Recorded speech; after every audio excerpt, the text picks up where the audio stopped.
Hello বন্ধুরা, welcome to only sports view. তো এই ভিডিওতে ইন্ডিয়ান ফুটবল আইএসএল নিয়ে কথা বলবো। তো আইএসএল শুরু নিয়ে একটা সম্ভাবনা দেখা দিয়েছে অবশেষে, যেখানে আইএসএল শুরু হতে পারে আমাদের জানুয়ারি মাসে। তো সেই বিষয়টা নিয়ে এই ভিডিওতে আলোচনা করব। তো ভিডিওটি সবাই শেষ পর্যন্ত দেখতে থাকো, আর চ্যানেলে নতুন হয়ে থাকলে চ্যানেলটি সাবস্ক্রাইব করে পাশে থাকা বেল আইকনটিকে অন করে পাশে থেকো।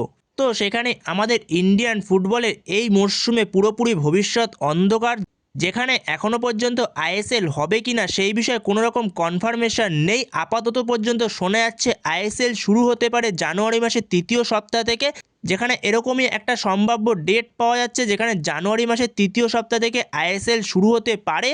তাও এটা পুরোপুরি এখনও পর্যন্ত কনফার্ম নিউজ না, যেখানে প্রত্যেকটি ক্লাব মিলে যে এই মরশুমে আইএসএলটা চালু করার চিন্তাভাবনা করেছে, তো সেইভাবেই আইএসএলটা চালু হওয়ার একটা চিন্তাভাবনা চলছে এআইএফএফ এর মাথায়। যেখানে তাও এখনও পর্যন্ত ব্যাপারটা পুরোপুরি শিওর না, আদৌ কবে থেকে আইএসএল শুরু হবে সেই বিষয়ে কোনো রকম ডেট পাওয়া যায়নি। শুধুমাত্র শোনা গেছে আইএসএল শুরু হতে পারে জানুয়ারি মাসের তৃতীয় সপ্তাহ থেকে।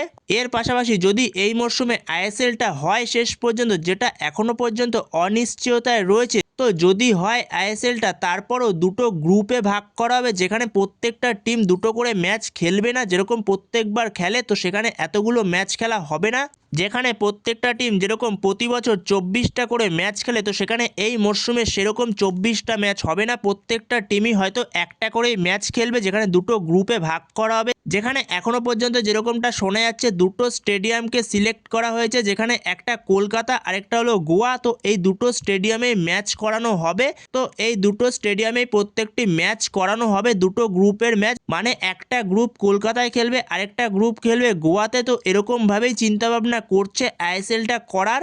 আর এই দুটো গ্রুপের মধ্যে যেই টিমগুলো শীর্ষে শেষ করবে তারা যাবে পরের রাউন্ডে, কিন্তু এটা বলা যাচ্ছে না এখানে কিভাবে সেটাকে সিলেক্ট করা হবে, কটা টিম যাবে পরের রাউন্ডে। তো সেটা যতক্ষণ না পর্যন্ত পুরোপুরি অফিসিয়াল কনফার্মেশন আসছে, ততক্ষণ পর্যন্ত কোনোভাবেই কনফার্মভাবে বলা যাবে না কিভাবে প্রত্যেকটা টিম পরের রাউন্ডে যাবে বা কটা টিম পরের রাউন্ডে যাবে দুটো গ্রুপ থেকে। তো সেটা পরবর্তী সময়ে যখন কনফার্মেশন আসবে তখন তোমাদের সাথে অবশ্যই শেয়ার করে দেবো। তো যেখানে আপাতত এই নিউজটাই বেরিয়ে আসছে আইএসএল চালু হতে পারে জানুয়ারি মাসের তৃতীয় সপ্তাহ থেকে, তাও এখনও পর্যন্ত পুরোপুরি কোনো রকম কনফার্মেশন নেই, জাস্ট আলোচনা হয়েছে এরকমই শোনা গেছে। তো সেইখানে দেখা যাক পরবর্তী সময়ে কখন আসে কনফার্মেশন, আদৌ কবে থেকে শুরু হয়। তো পরবর্তী সময়ে অফিসিয়াল কনফার্মেশন আসলে অবশ্যই তোমাদের সাথে তখন শেয়ার করে দেবো। যেখানে ইন্ডিয়ান ফুটবল বা আইএসএল নিয়ে অনেক দিন পরেই নিউজ বেরিয়ে আসলো, তো সেটা তোমাদের সাথে শেয়ার করে দিলাম। তো এইভাবে যদি আইএসএলটা শুরু হয় এই মরশুমে, তো সেই নিয়ে তোমাদের কি মতামত রয়েছে, তো সেটা অবশ্যই কমেন্ট বক্সে জানিও। তো এই ভিডিওতে এই পর্যন্তই। তো এই ভিডিওতে এই আপডেটগুলো নিয়ে আলোচনা করার ছিল। তো ভিডিওটি ভালো লেগে থাকলে অবশ্যই লাইক শেয়ার সাবস্ক্রাইব করতে ভুলো না। তো নেক্সট ভিডিওতে দেখা হচ্ছে, ততক্ষণের জন্য বাই বাই।